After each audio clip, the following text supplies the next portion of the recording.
நெல்லிக்காய் வச்சு இவ்வளோ டேஸ்ட்டாக இவ்வளோ ஈஸியாக நீங்கள் செஞ்சு சாப்பிட்ருக்கவே மாட்டீங்க.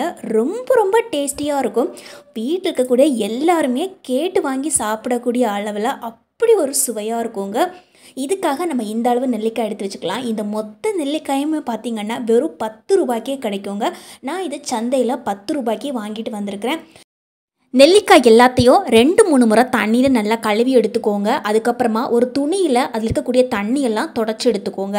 அதுக்கப்புறமா இந்த மாதிரி ஒரு சீவல் எடுத்து இதை இந்த மாதிரி சீவி எடுத்துக்கோங்க. சீவும்போது பார்த்திங்கன்னா இந்த மாதிரி இந்த சைடில் சீவும்போது சின்ன சின்னதாக வரும். அந்த மாதிரி நம்ம சீவக்கூடாது. ரொம்ப சின்ன சின்னதாக நமக்கு வந்துடும் துருவல்கள்.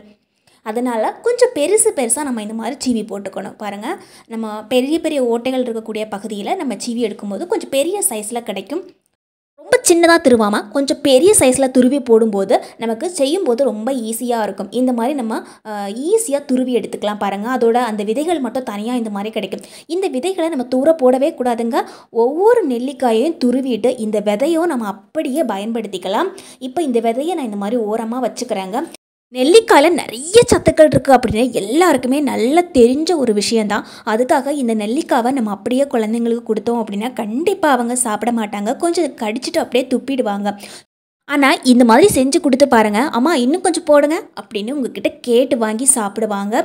வீட்டில் இருக்கக்கூடிய பெரியவங்களுக்கும் நாம் இதை தாராளமாக கொடுக்கலாங்க. அவங்களும் நல்லா விரும்பியே சாப்பிடுவாங்க. நெல்லிக்காயை துருவி எடுத்துட்டு நெல்லிக்காய் இருக்கக்கூடிய விதைகளை எல்லாம் நம்ம இந்த மாதிரி எடுத்து வைக்கணும் அப்படின்னு சொல்லியிருந்தேன் இல்லைங்களா. நான் இந்த அளவுக்கு விதைகளை எடுத்து வச்சுருக்கிறேன். நம்ம மசாலா தட்டுறதுக்கு வச்சுருக்கக்கூடிய கல்லை நம்ம பயன்படுத்திக்கலாம்.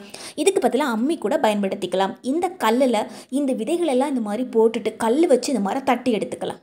இப்போ நம்ம தட்டும்போது பார்த்திங்கன்னா இந்த மாதிரி அந்த விதைகளெல்லாம் நல்லா உடஞ்சி கிடைக்கும். பாருங்கள், எந்த அளவுக்கு நம்மளால் தட்ட முடியுமோ அந்த அளவுக்கு நம்ம தட்டி எடுத்தால் போதும். இந்த விதைகளை இந்த அளவுக்கு தட்டி எடுத்து வச்சுக்கிறேன். நம்ம இப்போ ஏற்கனவே துருவி வச்சுருக்கக்கூடிய அந்த நெல்லிக்காய் துருவல்கள் கூடவே இந்த விதைகளையும் நம்ம சேர்த்துக்கலாம்.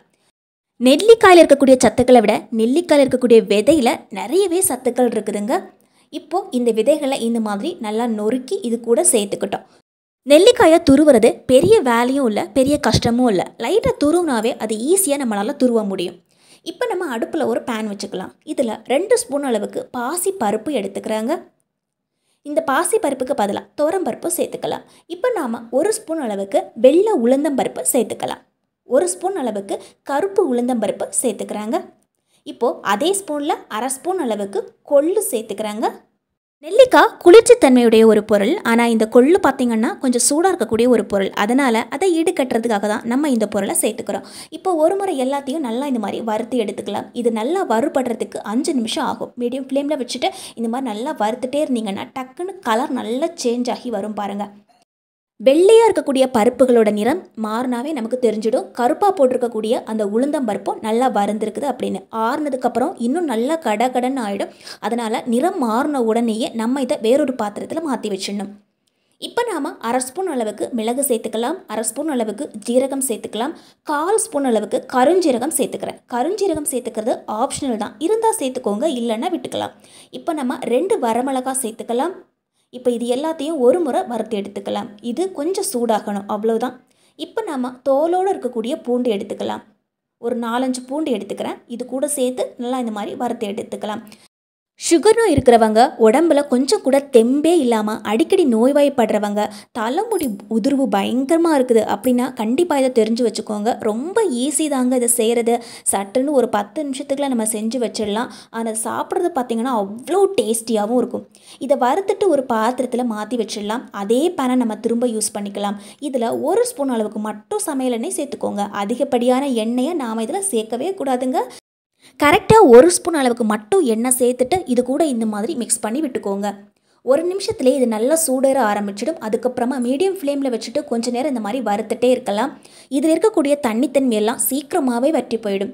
நிறைய எண்ணெய் ஊற்றி இந்த நெல்லிக்காயை நம்ம ஃப்ரை பண்ணி மட்டும் எடுத்துடவே கூடாதுங்க. அந்த மாதிரி செஞ்சோம் அப்படின்னா நெல்லிக்காயில் இருக்கக்கூடிய டேஸ்ட்டே மாறி போயிடும், நிறமும் நல்லா மாறி போயிடும். இந்த மாதிரி கொஞ்சம் எண்ணெய் ஊற்றி நம்ம வறுத்துட்டே இருந்தோம் அப்படின்னா நெல்லிக்காய் சீக்கிரமாக வதங்கிடும். அதே சமயத்தில் நெல்லிக்காயில் இருக்கக்கூடிய டேஸ்ட்டு கொஞ்சம் கூட மாறாது. இப்போ நான் நெல்லிக்காயை வறுத்து 3 நிமிஷம் ஆயிடுச்சு. அதுக்குள்ளவே நல்லா வறுபட்டு வந்திருக்கு பாருங்கள். கொஞ்சம் எண்ணெய் சேர்த்து நம்ம இந்த மாதிரி வறுக்கிறதால நெல்லிக்காயில் இருக்கக்கூடிய சத்துக்கள் எதுவுமே நமக்கு வேஸ்ட் ஆகாமல் அப்படியே கிடைக்குங்க. இப்போ நல்லா வறுபட்டு வந்திருக்கு. நல்லா வறுபட்டு வந்ததுக்கப்புறமா கொஞ்சம் நிறம் மாறி இருக்கும். இது வந்து நல்லா வறுபட்டதுக்கு அப்புறமா இதை இந்த மாதிரி கரண்டியில் எடுத்துட்டு கொஞ்சமாக எடுத்து வாயில் போட்டு பாருங்கள். நெல்லிக்காய் இருக்கக்கூடிய பச்சை வாடை எதுவுமே இருக்காது. நிறைய எண்ணெயை ஊற்றி நெல்லிக்காயை நம்ம ஃப்ரை பண்ணி எடுத்தோம் அப்படின்னா நெல்லிக்காய் நிறம் நல்லா மாறிடும். அதே சமயத்தில் அதோட டேஸ்ட்டும் நல்லா மாறி போயிடும். இப்போ நம்ம ஒரு மிக்ஸி ஜார் எடுத்துக்கலாம். ஏற்கனவே நம்ம வறுத்து வச்ச மசாலா எல்லாம் நல்லா ஆறி போயிடுச்சுங்க. இந்த மசாலா கூட சேர்த்து செய்யும்போது டேஸ்ட்டு நல்லா இருக்குங்க. நெல்லிக்காயில் இவ்வளோ டேஸ்ட்டாக நீங்கள் செஞ்சு வீட்டில் இருக்கிறவங்களுக்கு கொடுத்து பாருங்கள். இனிமேல் உங்களுக்கு வீட்டில் அடிக்கடி நெல்லிக்காயை அதிகமாக வாங்கி கொடுப்பாங்க. ஏன்னா அந்த அளவுக்கு டேஸ்ட்டாகவும் இருக்கும், ரொம்ப ஹெல்த்தியும் கூட. நெல்லிக்காவை வதக்கும் போது தேவையான அளவு உப்பு சேர்த்து வதக்குங்க. அப்போ தான் சீக்கிரமாக வதங்கிடும். இப்போ நான் உப்பு சேர்த்ததுனால நம்ம வந்து கடைசியாக உப்பு சேர்க்கவே தேவையில்லை. இப்போ எல்லாத்தையும் இது கூட சேர்த்துக்கலாம். நெல்லிக்காயை தினமும் ஒன்று சாப்பிட்டா கூட நம்ம உடம்புக்கு நல்ல எதிர்ப்பு சக்தி கிடைக்கும் அப்படிங்கிறது நம்ம எல்லாருக்கும் தெரியும். அதனால் நம்ம தினமும் நெல்லிக்காயை ஒன்று சாப்பிடுவோமா அப்படின்னு கேட்டால் பெரிய டவுட்டு தான். நல்ல டேஸ்ட்டுக்காக இது கூட நான் 2 ஸ்பூன் அளவுக்கு பொட்டுக்கடலை சேர்த்துக்கிறேன். நம்ம பருப்பு வகைகள் எல்லாம் சேர்த்துக்கிறதால கொஞ்சமாக பெருங்காயத்தூள் சேர்த்துக்கலாம். தூள் சேர்த்துக்கிறதால ஒரு 1/4 ஸ்பூன் அளவுக்கு சேர்த்துக்கிறேன். இதுவே நீங்கள் கட்டி பெருங்காயம் சேர்த்துக்கிட்டீங்க அப்படின்னா நெல்லிக்காயை நம்ம வதக்கும் போதே கொஞ்சம் பெருங்காயம் சேர்த்து வதக்கிடுங்க. அதாவது லைட்டாக சூடு பண்ணி இதில் சேர்த்துக்கோங்க. கொஞ்சம் கூட ஈரத்தன்மை இல்லாத மிக்ஸி ஜாராக பார்த்து எடுத்துக்கோங்க. நம்ம இந்த மாதிரி அரைச்சி எடுக்கும்போது நல்ல பவுடராகி கிடைக்கும். நம்ம சேர்த்துருந்தா அந்த நெல்லிக்காய் விதைகள் கூட இருக்கிற இடமே தெரியாமல் நல்லா சூப்பராக அரைஞ்சு கிடைக்குங்க. அரைக்கும் போதே தேவையான அளவுக்கு உப்பு காரம் இருக்குதானே நம்ம செக் பண்ணி பார்க்கலாம். உப்பு எக்ஸ்ட்ரா தேவைப்பட்டால் நீங்கள் சேர்த்துக்கோங்க. காரம் தேவைப்பட்டால் கொஞ்சமாக மிளகாய் தூள் சேர்த்து இந்த மாதிரி பவுடர் பண்ணி எடுத்துக்கோங்க. இது 3-4 மாதம் ஆனால் கூட கெட்டு போகவும் செய்யாது. இதோட டேஸ்ட்டு கொஞ்சம் கூட மாறாமல் இருக்கும். அதுக்கு மேலேயும் கெட்டு போகாமல் இருக்கணும் அப்படின்னா ஃப்ரிட்ஜில் ஸ்டோர் பண்ணி வச்சுக்கோங்க. வெளியே வச்சுருந்தோம் அப்படின்னா 3 மாதம் வரைக்கும் கெட்டு போகாமல் இருக்குங்க.